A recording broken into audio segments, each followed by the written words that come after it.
Donc, ce message concerne donc l'instruction du jugement.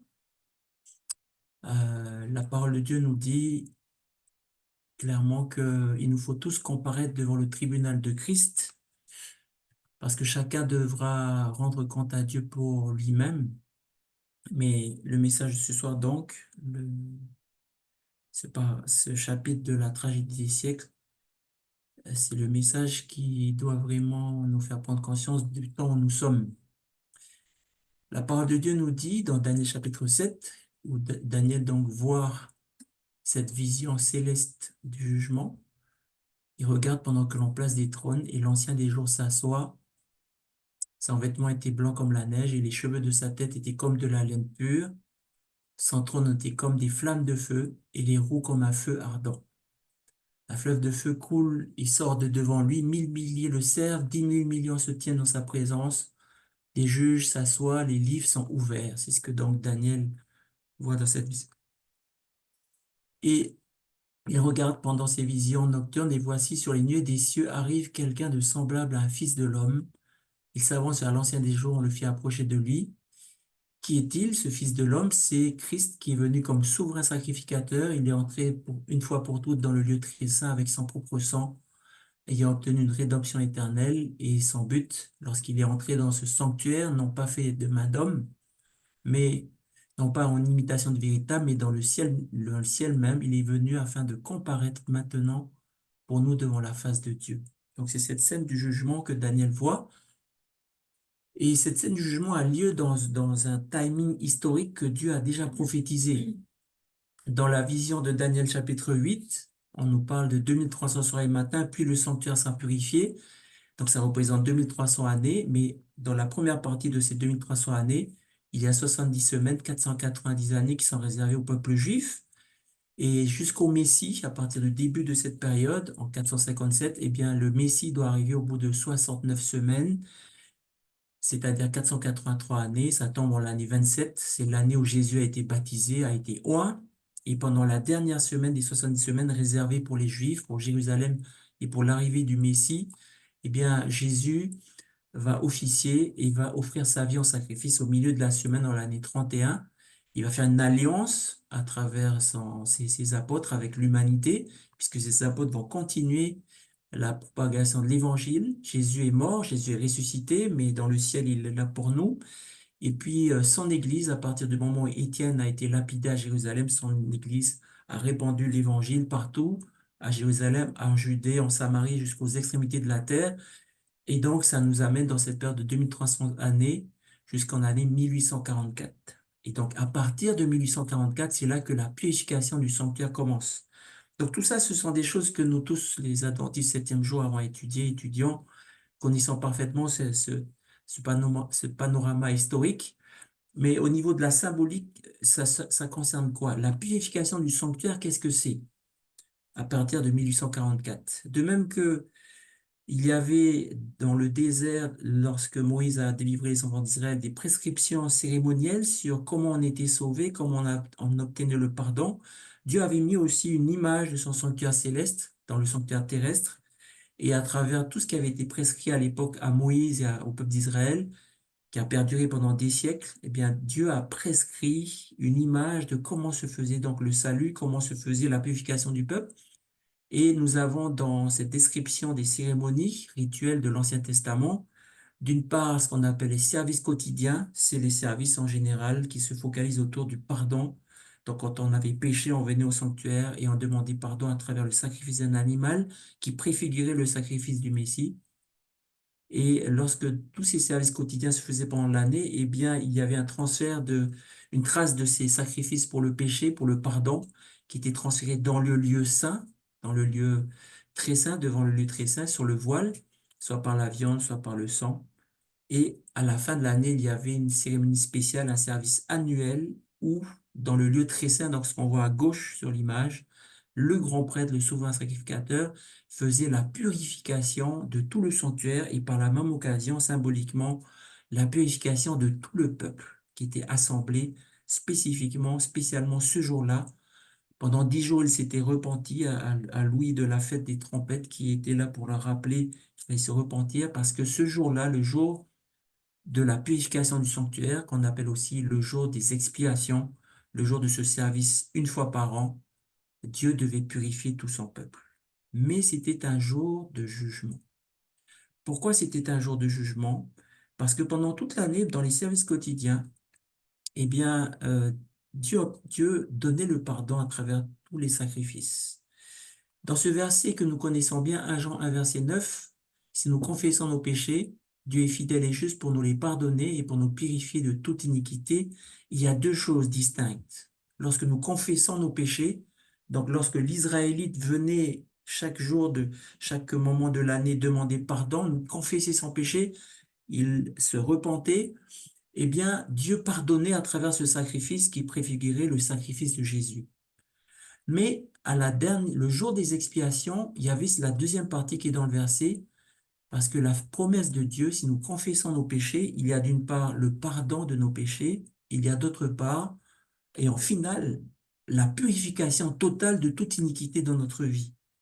Et donc ce jour des expiations, c'est ce jour spécial, ce jour des expiations, c'est ce jour spécial où le jugement de Dieu se faisait sur le peuple en disant, est-ce que lorsque vous avez obtenu le pardon pendant toute l'année, vous avez vraiment purifié votre vie de tout péché? Parce que là, ce qui va se passer dans ce jour spécial, il y aura un animal particulier, le bouc pour l'Éternel, qui va aussi être offert en sacrifice, et son sang va purifier tout le sanctuaire, y compris les lieux où il y avait les traces de ces sacrifices pour le péché, le lieu saint, le lieu très saint, et même l'autel de sacrifice va être purifié par ce sang qui représente toujours le Messie. Et le sang qui purifie, c'est bien la vie. Donc c'est la vie offerte en sacrifice pour nos péchés qui nous obtient le pardon. C'est la vie déversée sur son peuple, symboliquement sur l'ensemble du sanctuaire céleste et sur le peuple de Dieu qui purifie du péché. C'est la vie du Messie qui nous purifie du péché. Eh bien, dans cette préfiguration des cérémonies rituelles de l'Ancien Testament, on voit le plan du salut. À travers la prophétie historique de Daniel, on voit comment, d'une part, il y a eu d'abord le sacrifice du Messie au début des 2300 années, dans les 70 semaines réservées au peuple juif. En l'année 27, en l'année 31, Jésus est venu et Jésus a offert sa vie en sacrifice pour notre pardon. Il est monté au ciel, mais Dieu a prévu qu'à partir de 1844 se fait le jugement relatif à la purification des péchés. Parce que Jésus, à travers sa vie, nous a montré l'exemple, c'est une chose. Jésus, à travers sa mort sur la croix, le don de sa vie sur la croix, nous a obtenu le pardon de Dieu. Nos péchés sont effacés grâce à son sacrifice. Mais depuis qu'il est dans le ciel, Jésus est notre intercesseur, celui qui se tient auprès de Dieu, qui offre son sacrifice pour nous et qui surtout nous communique à travers le don du Saint-Esprit la puissance de vaincre le péché à travers le don de sa parole, à travers le don du Saint-Esprit, nous pouvons obtenir à travers lui, dans sa grâce, une vie pure et juste. Et c'est ça qui est posé comme question à partir de 1144, c'est le peuple de Dieu qui se purifie, parce que Jésus arrive ensuite. Parce que après cette purification du sanctuaire, après cette purification du peuple de Dieu, Jésus revient pour mettre un terme au mal, pour juger le mal définitivement. Donc il y a d'abord un jugement pour le peuple de Dieu. Dans le livre de Daniel, on nous parle donc de cette scène où il y a le trône de l'Ancien des jours, il y a le Fils de l'homme qui vient sur la lignée des cieux, et voilà ce qu'on lit, les juges s'assirent et les livres furent ouverts. Donc il y a dans cette scène du jugement céleste un jugement qui est clair, et ce jugement concerne qui? L'apôtre Pierre nous dit, c'est le moment où le jugement va commencer par la maison de Dieu. C'est par ceux qui croient en Jésus, par ceux qui ont cette relation avec Dieu que commence le jugement de Dieu dans le sanctuaire céleste, dans cette scène de Daniel. D'ailleurs, Pierre nous dit, or si c'est par nous qu'il commence, quelle sera la fin de ceux qui n'obéissent pas à l'évangile de Dieu? C'est-à-dire que il y a deux jugements parce qu'il y a deux types de personnes dans le monde. Il y a ceux qui ont dit, je crois en Jésus et je deviens un chrétien et je suis Jésus. Et bien, de la même façon que les Israélites de l'ancien temps aller par la foi au temple, dans le sanctuaire, offrir ce sacrifice pour obtenir le pardon et se mettaient pendant leur vie, dans l'année, jusqu'à la fin de l'année, dans ce jour des expiations, ils se donnaient à Jésus, ils se donnaient à Dieu pour que Dieu les purifie de toute iniquité. Eh bien, ce jugement concerne aussi nous tous qui avons décidé de suivre Jésus. La question qui nous est posée, est-ce que nous avons laissé Jésus nous purifier de toute iniquité?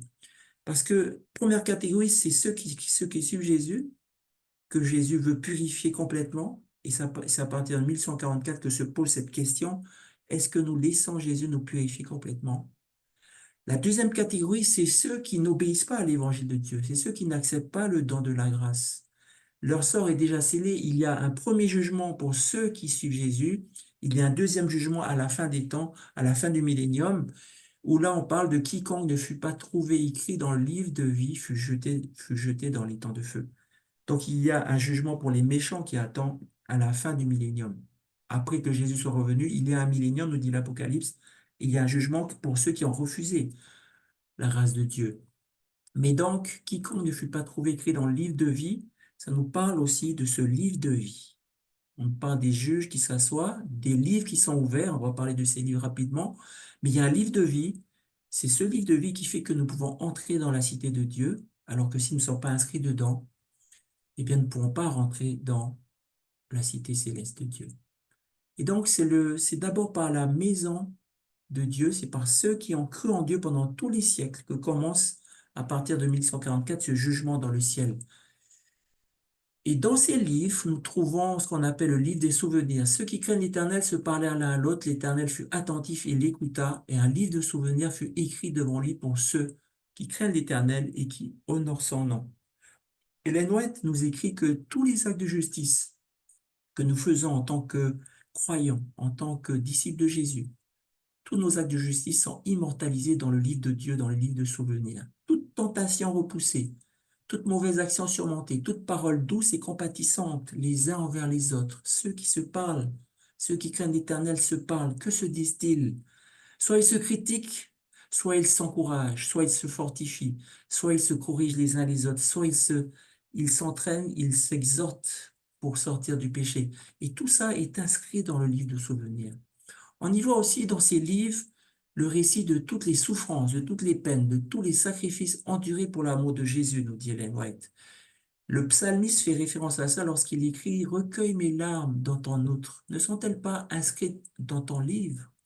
Ça veut dire que même quand on suit Jésus, des fois c'est magnifique, des fois c'est beau, parfois c'est la souffrance, parfois il y a des épreuves. Parfois, le malin se déchaîne sur nous. Parfois, les gens ne nous comprennent pas, que ce soit du dehors ou de l'intérieur. Des fois, on est critiqué, mal compris, jugé. Et ça arrive surtout pour ceux qui travaillent pour le Seigneur, les pasteurs, le président de la mission, le président, tous ceux qui ont des rôles officiels sont souvent dans cette difficulté.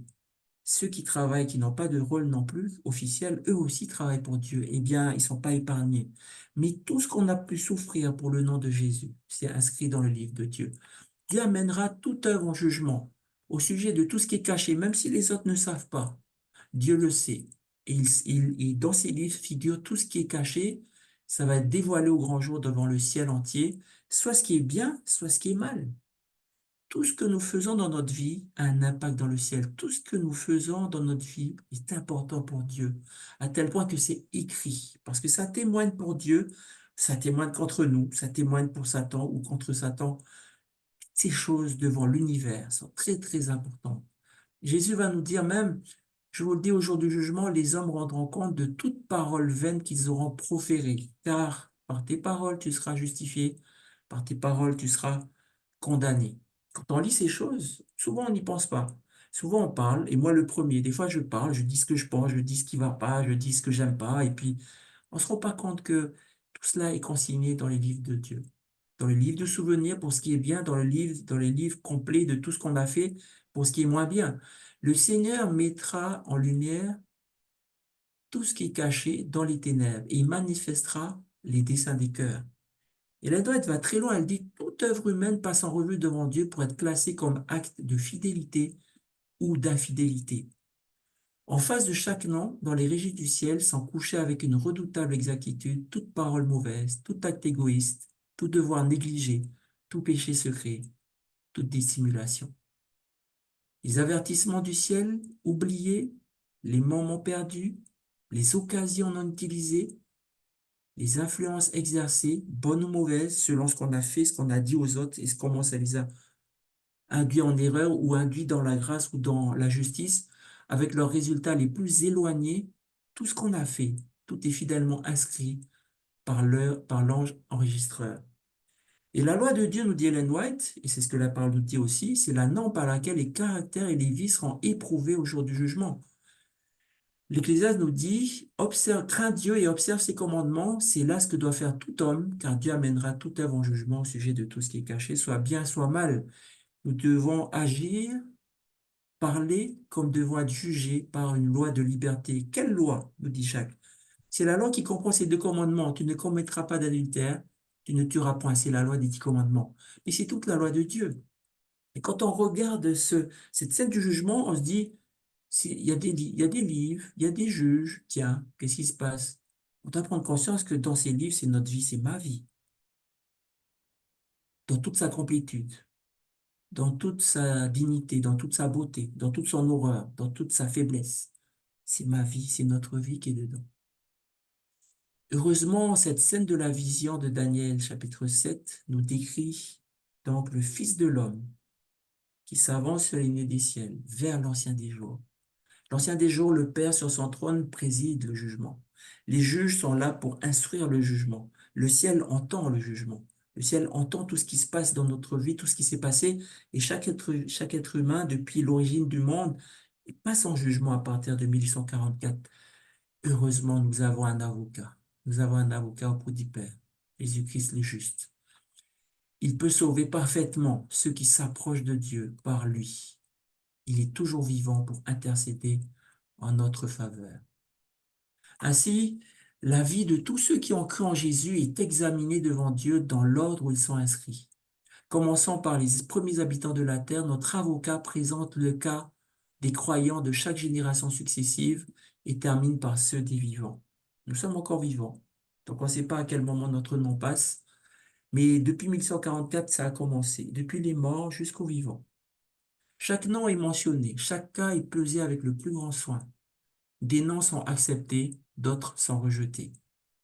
Quand un dossier indique des péchés non confessés et non pardonnés, le nom est radié du livre de vie et l'inscription des bonnes actions est effacée du livre de mémoire.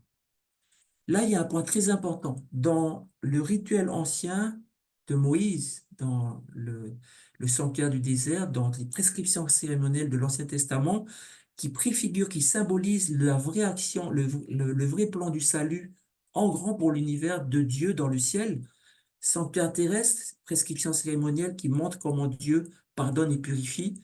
Sanctuaire céleste, c'est le vrai grand prêtre qui est là-haut et qui purifie de la même façon, qui sauve et qui purifie de la même façon. Eh bien, il y a quelque chose qui est important. C'est que ce sont les péchés, dans l'ancien Israël, ce sont les péchés confessés au long de l'année, tout au long de l'année. Ce sont ces péchés-là qui ont été confessés, qui ont été pardonnés, qui font que les Israélites obtiennent le pardon. C'est la trace de ces sacrifices pour le péché qui sont entrés dans le lieu saint, dans le lieu très saint, devant le lieu très saint. C'est cette trace-là. Et c'est ça qui est traité le jour de la purification du sanctuaire. Ce qui veut dire que si un Israélite a omis de confesser un péché pendant l'année, ce péché-là ne sera pas traité le jour des expiations. Il n'obtiendra pas la purification de ce péché-là pendant le jour des expiations.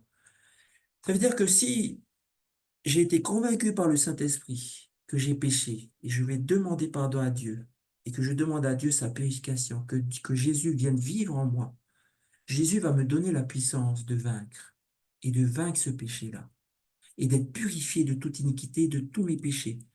Mais si le Saint-Esprit, si la parole, si quelqu'un d'autre vient me voir et me dit, Jean-Marc, tu as un problème par rapport à ce que Dieu a dit, tu as un problème par rapport à ce que Dieu a donné comme instruction et comme règlement et comme loi, tu as un problème de relation, tu as un problème, toutes sortes de problèmes, et que moi je dise, je ne veux pas écouter le Saint-Esprit, je ne veux pas reconnaître ce péché sera toujours inscrit dans le livre de ma vie. Ce péché ne sera pas pris en considération comme purifié par Jésus. Ce péché ne sera pas confessé d'ailleurs. Ce péché ne sera pas traité par la puissance de la grâce du Saint-Esprit en nous, de la vie de Jésus en nous, et nous aurons à répondre de ce péché sans aucun intercesseur. C'est ainsi qu'on peut avoir notre nom effacé du livre de vie. Le Seigneur disait à Moïse, c'est celui qui a péché contre moi que j'effacerai de mon livre. Et au prophète Ézéchiel, si le juste se détourne de sa justice, s'il commet l'iniquité, on ne lui tiendra compte d'aucun des actes de justice qu'il aura accomplis. Cette citation, pour moi, mes frères et sœurs, est très forte. Ça me rappelle que je peux penser des choses de moi-même. Je peux me dire ceci ou cela. Les autres aussi peuvent m'encourager. Ah, ceci, cela. Je peux me baser sur mon opinion ou l'opinion des autres. Mais là, nous sommes face à la réalité de qui nous sommes devant l'univers, devant la loi de Dieu, devant le caractère saint et sacré de l'amour, de la justice de Dieu. C'est pas le même référentiel que ce que j'ai comme opinion, ce que les gens disent de moi aussi. C'est pas la même chose. Et ce message ce soir est très solennel pour moi le premier, pour nous tous. Je continue. C'est pourquoi, nous dit Jésus, quiconque se déclarera publiquement pour moi, je me déclarerai moi aussi pour lui devant mon Père qui est dans les cieux. Mais quiconque me reniera devant les hommes, je le renierai aussi devant mon Père qui est dans les cieux. Quand Jésus nous dit ça, ça veut dire que notre moyen de salut est en Jésus-Christ seul. Notre moyen d'être pardonné est en Jésus-Christ seul. Notre moyen d'être purifié de tous nos péchés est aussi en Jésus seul. Donc il s'agit ici de notre relation avec Dieu. C'est ça le plus important de notre vie. C'est quand nous avons cette relation avec Jésus, et par le Saint-Esprit, il nous parle, par sa parole, il nous parle, et on entend, et on comprend. Et on dit, oui Seigneur, j'ai compris, et je fais ce que Jésus me dit. C'est ça que Jésus dit devant le monde entier, devant l'univers entier. Il dit, cette personne, elle est avec moi. Cette personne vit selon mes principes, selon ce que je lui dis. Et c'est comme ça que la grâce est donnée à tout pécheur. C'est comme ça que la purification continue son travail dans notre vie. Tous ceux qui se sont réellement repentis de leurs péchés, se sont par la foi réclamés du sang de Jésus-Christ comme sacrifice expiatoire, ont eu leur pardon consigné dans les livres. Si leur vie a répondu aux exigences de la loi, leurs péchés sont effacés, ils sont jugés dignes de la vie éternelle. Voyez ce verset très connu, ceux qui me disent Seigneur, Seigneur, n'entreront pas tous dans le royaume des cieux, celui-là seul qui fait la volonté de mon Père qui est dans les cieux. Pour faire la volonté de mon Père qui est dans les cieux, nous dit Jésus, ça passe que par moi. C'est pas juste de dire je t'aime Seigneur, ça passe par moi. Il faut vraiment tout renoncer à tout pour vivre avec moi. Et Jésus nous invite à vaincre. Il dit, celui qui vaincra sera revêtu ainsi de vêtements blancs. Je n'effacerai point son nom du livre de vie et je confesserai son nom devant mon Père et devant ses anges. On est en train de parler de ce jugement. Quand on confesse Jésus, notre nom est dans le livre de vie. C'est la grâce de Dieu qui nous donne le salut tout de suite. Nous avons la vie éternelle tout de suite. Mais ensuite, c'est notre vie réelle qui va montrer, est-ce que vraiment j'ai vaincu le péché? Est-ce que vraiment j'ai laissé Jésus purifier ma vie de tout péché? Est-ce que vraiment j'ai confessé chaque péché? J'ai écouté le Saint-Esprit me parler de chaque péché et me laisser me convaincre de péché, de justice et de jugement. C'est à travers cette seule œuvre de Jésus que nous pouvons être sauvés et que Jésus va vaincre le péché dans notre vie et qu'il ne va pas effacer notre nom du livre de vie. Nous pouvons avoir notre nom effacé, tout simplement parce que nous avons traité à la légère la grâce de Jésus qui nous a été donnée gratuitement par la croix, par le salut. Nous pouvons dire Jésus m'a pardonné, mais je vis n'importe comment. Et Ellen White va nous parler vraiment. Pour la fin de ce message, on va lire simplement ce qu'elle a écrit. C'est tellement fort. Donc, dans cette purification du sanctuaire, nous avons ce grand prêtre qui purifie tout avec le sang de l'animal qui représente le Messie. Et le peuple se repent à ce moment-là. Et lorsque le bouc pour l'Éternel est sacrifié, qui représente Jésus, son sang va tout purifier le sanctuaire, y compris le peuple, eh bien, ça va se terminer par la purification du peuple. Et tous les péchés du peuple vont retomber sur le bouc pour Azazel qui représente Satan. C'est ce qui se passe lorsque Jésus revient. Jésus aura terminé son œuvre de purification de son peuple. Le jugement des saints, le jugement de ceux qui le suivent sera terminé aussi. Soit les saints, ceux qui ont choisi de suivre Jésus, auront juste eu la grâce de Jésus, mais ne l'auront pas mis en œuvre à travers la puissance de Jésus, et leur nom sera effacé du livre de vie. Soit ils auront laissé Jésus les purifier complètement de leurs iniquités, et ils sont prêts à recevoir Jésus. Dans le symbolisme du sanctuaire, vous voyez, Jésus est dans le lieu très saint aujourd'hui, dans le ciel. Mais lorsqu'il va sortir, c'est pour dire à tout le peuple, ça y est, vous êtes purifiés. Chacun de nous aura eu ce rôle, cette responsabilité de se repentir. Chacun de nous aura cherché, à l'aide du Saint-Esprit, à se mettre en conformité avec sa loi, à réparer tous les torts, à être saint comme Dieu est saint. Et lorsque Jésus va revenir, il va sortir du lieu très saint, il va sortir du sanctuaire céleste, il va venir nous chercher. Et bien c'est là que Satan va avoir sa récompense. Tout va retomber sur lui. Le bouc poisonné, Satan, les péchés vont être mis sur lui. Il va errer dans le désert, ça c'est dans l'ancien Israël, sur la terre, lorsque Jésus aura cherché son peuple, aura recueilli son peuple dans le ciel. Pendant 1000 ans, il sera errant sur la terre désolée, sur le désert de la terre désolée, jusqu'à la mort finale, jusqu'à la seconde mort, jusqu'au jugement dernier, où lui, Satan, ses anges, et tous ceux qui auront continué à faire le mal et qui n'auront pas accepté la grâce de Dieu, ou alors l'auront accepté, mais dans leur vie finalement auront démontré qu'ils ne comprennent pas la grâce de Dieu. Tous ceux-là seront perdus dans le feu final de la seconde mort. Je termine par cette lecture parce que ce sont des mots que je ne peux pas dire moi-même, ce sont des mots tellement solennels. Combien solennelle est la pensée que jour après jour, tout ce que nous pensons, disons ou faisons, est porté sur les registres du ciel. Une parole prononcée, un acte commis ne peuvent plus être retirés. Et quand je pense à ça, je pense à des choses que j'ai mal faites dans ma vie. Partout, dans toute ma vie. Dans mon couple, dans ma famille, dans l'église, partout. Les anges ont enregistré le bien et le mal. Le plus puissant conquérant de la terre ne peut arracher de ses registres la page d'une seule de ses journées. Nos actions, nos paroles, nos intentions les plus secrètes, même, contribueront à déterminer notre destinée heureuse ou malheureuse. On peut les oublier, mais elle n'en déposera pas moins, soit pour notre justification, soit pour notre condamnation. Le caractère de chacun est reproduit sur les livres du ciel avec la même exactitude que les traits du visage sur le cliché du photographe. Et pourtant, combien peu on se soucie de ces inscriptions qui paraîtront sous les yeux des êtres célestes. Si le voile qui sépare le monde visible du monde invisible se levait soudain, nous permettant de voir un ange enregistrer fidèlement chacune des paroles et des actions dont nous serons appelés à rendre compte au jour du jugement, combien de paroles seraient retenues? Combien d'actions ne seraient jamais commises? Au jour du jugement, l'usage que nous aurons fait de toutes nos facultés sera examiné avec le plus grand soin. Je nous rappelle la parabole des talents.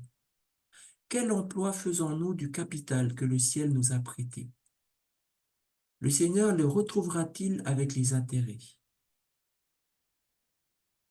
Avons-nous cultivé et utilisé à la gloire de Dieu et pour le relèvement de l'humanité les talents manuels, affectifs et intellectuels qui nous ont été donnés, confiés? Ça nous rappelle que Dieu nous a donné, chacun de nous, un caractère particulier. Et si nous sommes ici, nous avons une place, nous avons un plan à remplir, nous avons des responsabilités, chacun de nous, selon ce que Dieu nous a donné, selon ce que le Saint-Esprit aussi nous donne, tous les dons spirituels que Dieu nous a donnés, pour l'utilité commune, pour l'Église, pour le salut des âmes. Est-ce qu'on l'a passé à autre chose? Voilà la question. Comment avons-nous usé de notre temps? Et là, ça a une acuité, bien sûr, pour nous tous. Moi, le premier, notre temps. Dans le travail, dans les plaisirs, dans Internet, dans la télé, dans tout ce que vous voulez. Comment avons-nous usé de notre temps, de notre plume? de notre parole, de notre argent? Est-ce que nous avons été fidèles dans les dîmes et les offrandes? Est-ce que nous avons été généreux? Est-ce que nous avons pourvu aux besoins des autres lorsque nous avions la possibilité de notre argent, de notre influence? Est-ce que nous avons plutôt chuchoté par rapport à certaines personnes ou est-ce que nous avons encouragé? Est-ce que les gens ont été conduits à faire des choses ou à faire des choix parce que nous avons influencé par ce que nous disons, la façon dont nous nous habillons, la façon dont nous nous comportons, les blagues que nous faisons, et ainsi de suite? Quelle influence? Qu'avons-nous fait pour le Sauveur dans la personne des pauvres, des affligés, des orphelins, des veuves? Est-ce que nous avons dit, ben, vous avez qu'à vous débrouiller? Est-ce que nous avons dit, tiens, prends ça et puis vas-y, débrouille-toi, mais fais pas comme ceci, comme cela? Est-ce que nous avons pris soin, comme de brebis perdues, de ces typologies de personnes qui sont autour de nous? Des pauvres qui n'ont pas de richesse matérielle, peut-être intellectuelle, affective, des affligés, ceux qui souffrent. Au lieu de les laisser tout seuls, on est à côté d'eux, même s'ils ont tort, même s'ils ont mal fait. Au lieu de les laisser comme si ce sont des impurs, on est à côté d'eux. Des orphelins qui n'ont pas d'enfants, qui n'ont pas de parents, qui sont tout seuls à chaque fois. Des veuves qui sont seules. Est-ce qu'on a dit, bon, ben, ils se débrouillent, et puis nous, on a notre petite famille à nous, on a notre club, et puis c'est tout. On regarde pas ceux qui sont seuls. Qu'est-ce que nous avons fait pour le Sauveur dans la personne de toutes ces personnes-là? Dieu nous a constitués dépositaires de sa sainte parole. Quel usage avons-nous fait de la lumière de la vérité destinée à rendre les hommes sages à salut? Quel usage? Est-ce qu'on a juste écouté à l'église chaque sabbat et puis ça suffit? Ou est-ce que nous avons étudié la parole? Est-ce que nous avons étudié l'école du sabbat? C'est un moyen que l'Église a mis, que Dieu a mis dans son Église. Très simple, très facile, qui est toujours là, très précieux. Est-ce que nous avons écouté? Est-ce que nous avons lu? Est-ce que nous avons étudié? Parce que ça nous a été confié à toute l'Église adventiste du septième jour. Ou est-ce que nous avons passé notre temps à faire ce qui nous plaît dans l'Église, faire ceci, faire cela qui nous plaît, mais ce qui est difficile pour nous, étudier la parole, être présent et partager, et puis faire des études bibliques, ça, on n'aime pas peut-être? Est-ce que c'est ça que Dieu nous a donné? Non, Dieu nous a donné à nous tous. Et aujourd'hui, plus que jamais, l'Église a des outils fabuleux, des outils très, très complexes pour ceux qui ont besoin d'être très dans le détail, des outils très simples pour ceux qui peuvent être dans la simplicité. Une simple profession de foi en Jésus est sans valeur. Seul l'amour qui se traduit en actes est considéré comme authentique. Aux yeux des êtres célestes, l'amour seul donne de la valeur à nos actions. Tout acte accompli par amour, si insignifiant qu'il soit aux yeux des hommes, est accepté et récompensé par Dieu. Si c'est juste par devoir, si c'est parce qu'il faut, ça n'a aucune valeur. Si c'est parce que Dieu nous aime, nous aimons Dieu, et quand Dieu nous dit aime ton ennemi, on va quand même le faire par amour pour Dieu et par amour pour cette personne. Ça compte. Aimer seulement ceux qui nous aiment, Jésus nous a déjà expliqué. Ça sert à rien. Ça n'a aucune valeur. Nous ne faisons rien d'extraordinaire. Aimer ceux qui nous ont battus, ceux qui nous ont fait du mal, ceux qui ont médit de nous, ceux qui ont fait des choses mal. C'est ça le vrai amour. C'est ça que, d'ailleurs, le seul amour que nous pouvons avoir qui vient de Dieu, c'est celui-là. Notre amour à nous ne peut pas faire ces choses. En fait, toutes ces choses dont on passe en revue, c'est qu'en Jésus qu'on peut le faire. Et les noms est écrit encore sur les registres du ciel. L'égoïsme secret du cœur humain est mis en pleine lumière. On y trouve la liste des devoirs non accomplis, tant envers nos semblables qu'envers le Sauveur. On y voit combien d'heures, de pensées et de forces qui appartenaient à Dieu ont été données à Satan. C'est une lamentable documentation que les anges accumulent. Je vous assure, quand je lis ça, je vois ma vie là, je sais qu'il y a un X pourcentage énorme de ça. C'est que par la grâce que je peux subsister et parler encore devant vous. Les êtres intelligents, de soi-disant disciples du Christ, se laissent absorber par l'acquisition de biens terrestres ou par le plaisir. Plaisir de toutes sortes de choses. L'argent, le temps, les forces vont au luxe ou à la concupiscence. C'est un mot ancien pour dire l'impureté sexuelle. Tandis que de rares moments sont consacrés à la prière, à l'étude des Écritures, à l'humiliation, à la confession des péchés? Est-ce que ça fait partie prenante de notre vie, l'humiliation, la confession des péchés? Dans le rituel typique de l'Ancien Testament, le jour des expiations, qui pour nous a commencé à partir de 1144, et nous sommes dans ce jour, le peuple était appelé à se repentir et à s'humilier, à rechercher avec l'aide de Dieu, là où il y avait des choses non résolues, là où il fallait demander pardon aux voisins, là où il fallait arrêter certaines choses par la puissance de Dieu. Est-ce que nous passons notre temps à faire ces choses-là, à prier, à étudier les Écritures? Parce que c'est dans les Écritures que Dieu nous dit ce qui ne va pas. C'est dans les Écritures que Dieu nous dit comment marcher. C'est dans les Écritures que Dieu nous convainc par son Saint-Esprit de péché, de justice et de jugement. J'aimerais dire quelque chose pour nous tous qui sommes arrivés à la fin des temps. Pour nous tous qui sommes là depuis 20 ans, 30 ans, 40 ans, 50 ans dans l'Église adventiste du septième jour.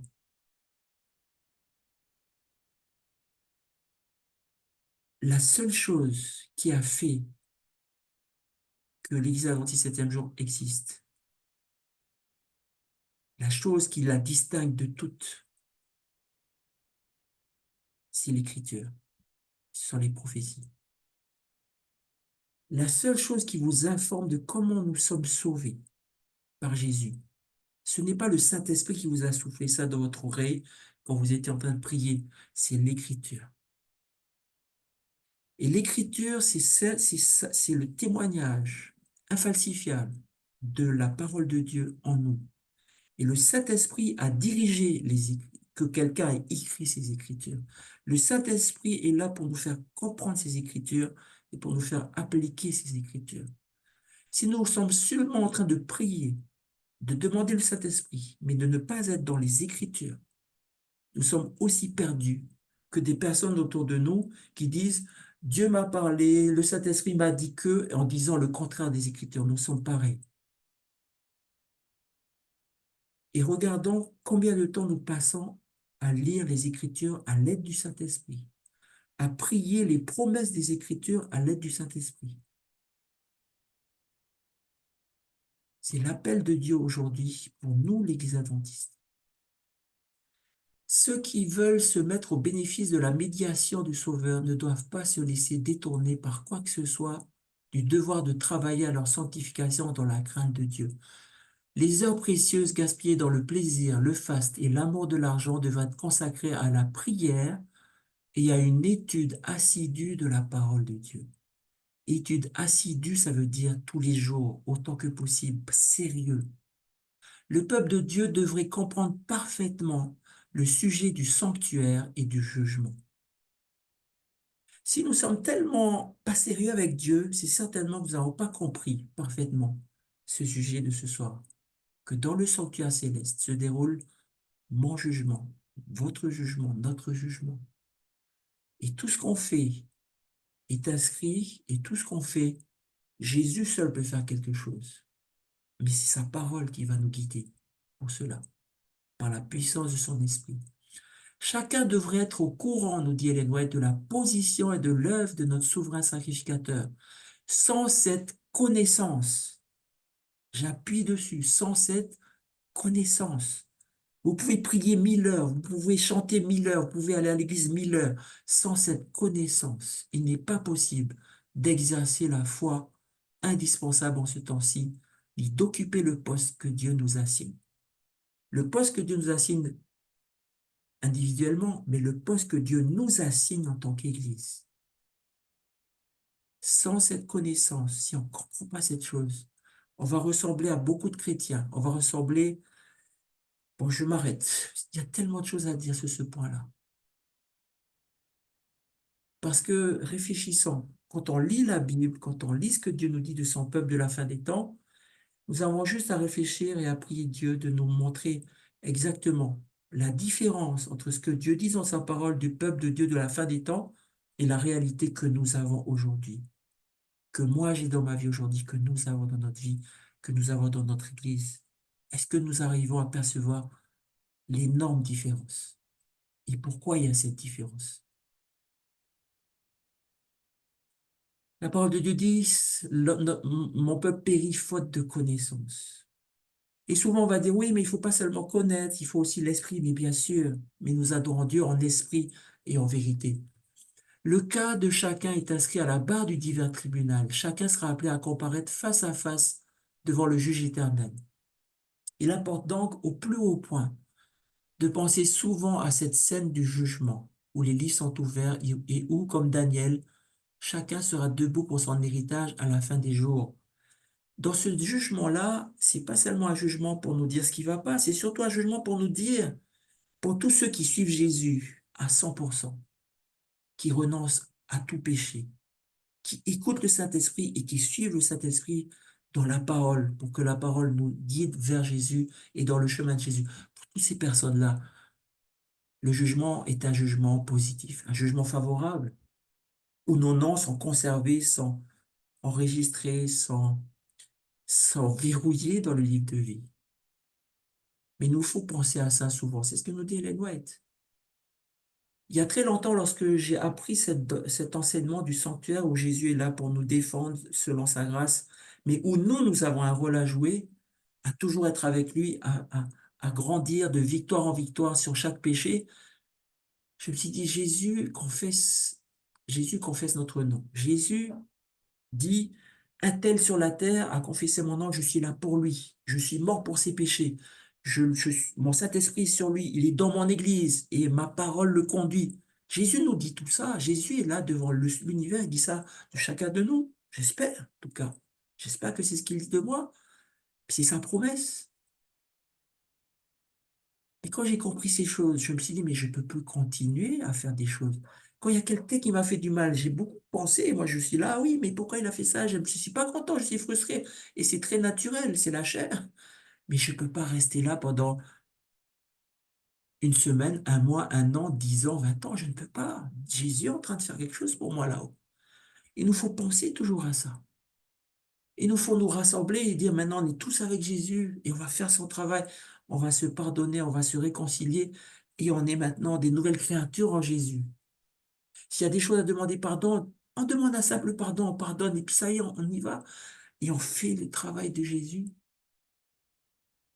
Daniel sera debout pour son héritage à la fin des jours. Vous savez pourquoi? Parce que vous lisez le livre de Daniel. Daniel, il a toujours choisi Jésus. Il a toujours choisi Dieu dans sa nourriture, dans sa fidélité, devant les statues, devant les menaces, devant les critiques, devant les méfaits de ceux qui l'ont jeté dans la fosse aux lions. Daniel a toujours choisi Jésus, toujours choisi Dieu. Daniel a toujours bien traité tous ceux qui lui faisaient du mal. Même le roi Nebuchadnezzar, même le roi Mède, etc., etc. Ceux qui ont reçu la lumière doivent rendre témoignage des grandes vérités que Dieu leur a confiées. Devront rendre témoignage de ça. Le sanctuaire céleste est le centre même de l'œuvre de Dieu en faveur des hommes. Il intéresse tous les habitants de la terre. C'est pas juste pour nous, pour ceux qui aiment bien faire des études bibliques, des choses compliquées, souvent on entend ça. C'est pour tout le monde. C'est vrai que c'est compliqué, mais avec l'Esprit de Dieu, ça va pas être compliqué. C'est compliqué si on cherche à pas perdre de temps, si on est fatigué, on n'est pas là pour Dieu. Oui, c'est compliqué. Mais lorsque diligemment on étudie, le Saint-Esprit nous révèle, nous fait comprendre ces choses. Dieu a placé dans l'Église des personnes qui sont là pour enseigner ces choses.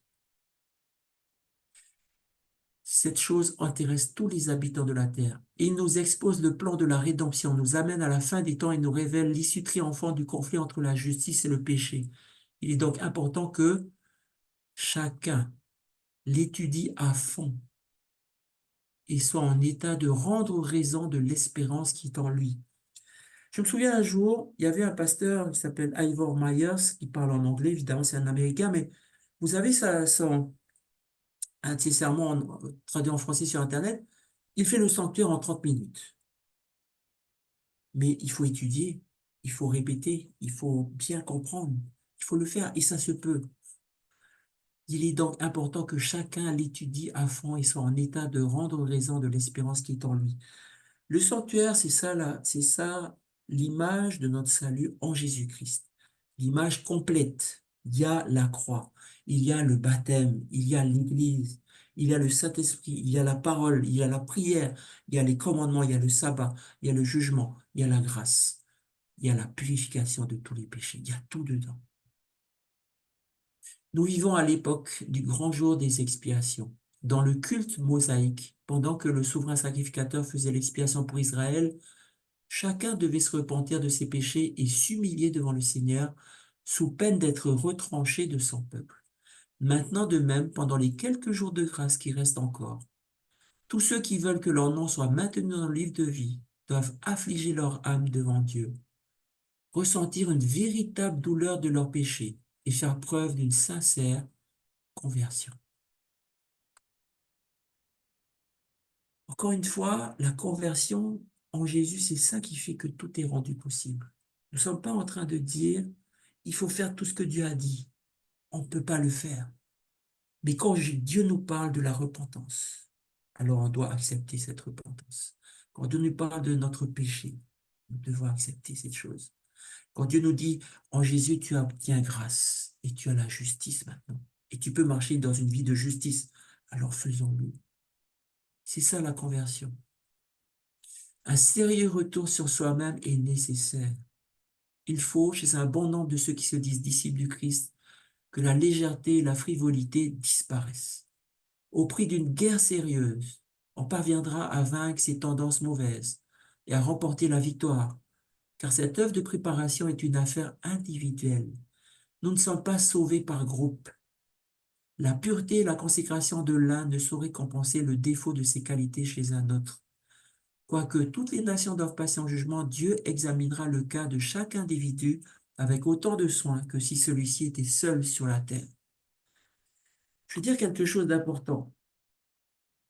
Quand vous faites un sport d'équipe, il suffit que le gardien ne fasse pas bien ses choses.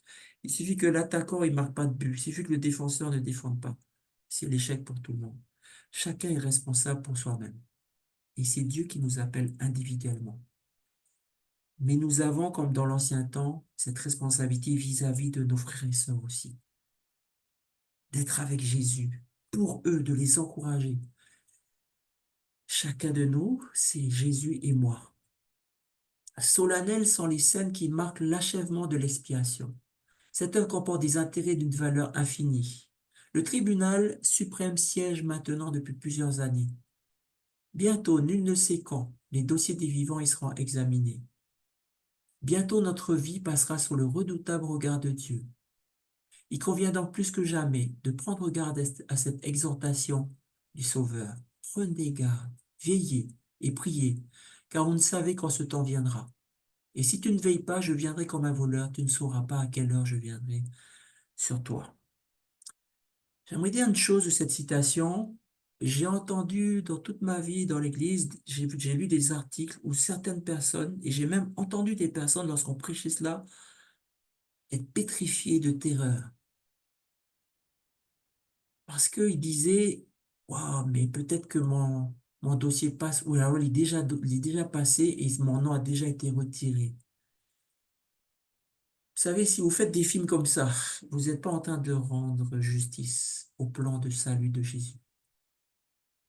Jésus nous appelle, Jésus nous a appelés pour certains depuis des années et des années. Ça fait longtemps que Jésus nous a appelés. Nous avons eu tout le temps de répondre. Et si aujourd'hui Jésus nous appelle encore et il nous dit prends garde, veille, fais attention, qu'il y a quelque chose encore que le Saint-Esprit nous dit aujourd'hui. Ne soyons pas terrifiés, allons tout de suite, maintenant, à Jésus.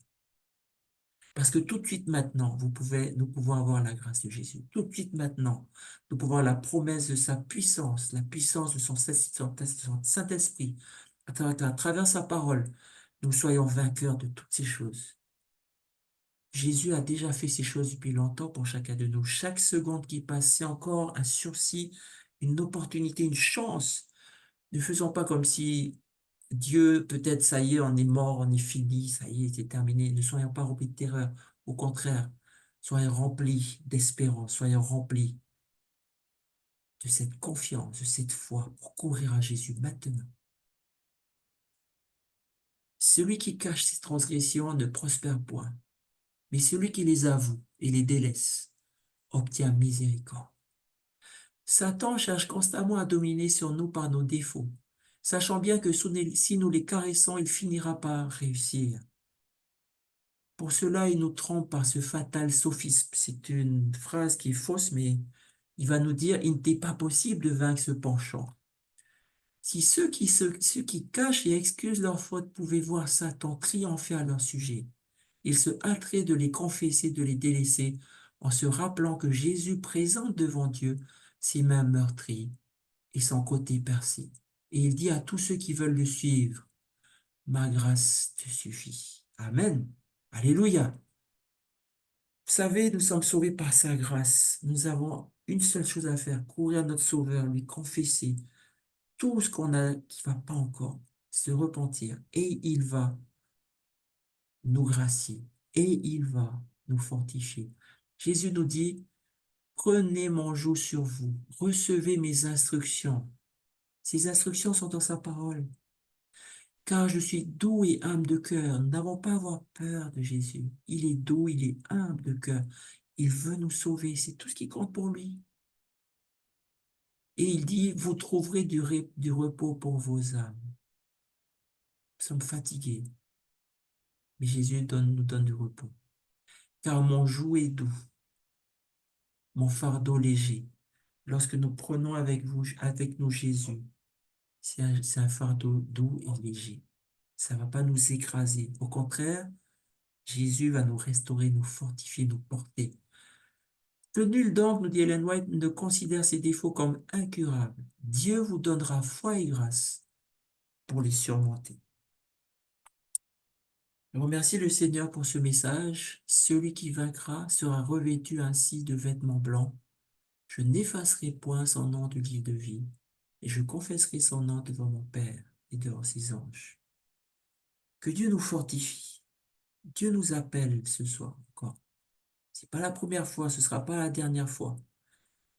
Mais à Dieu plaise que ce soit la dernière fois que nous laissons certains péchés dans l'ombre et que nous laissions Dieu non seulement nous les pardonner parce que nous les aurons confessés, mais aussi nous purifier de toute iniquité afin que notre nom soit verrouillé dans le livre de vie, afin que nous ayons des vêtements blancs.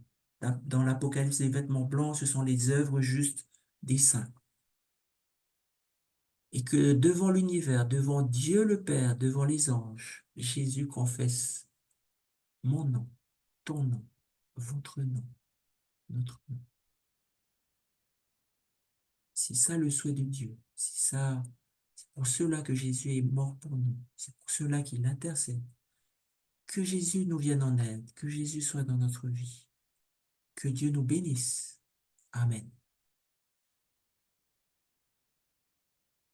Merci beaucoup pour ce message d'espérance, Jean-Marc. Merci beaucoup.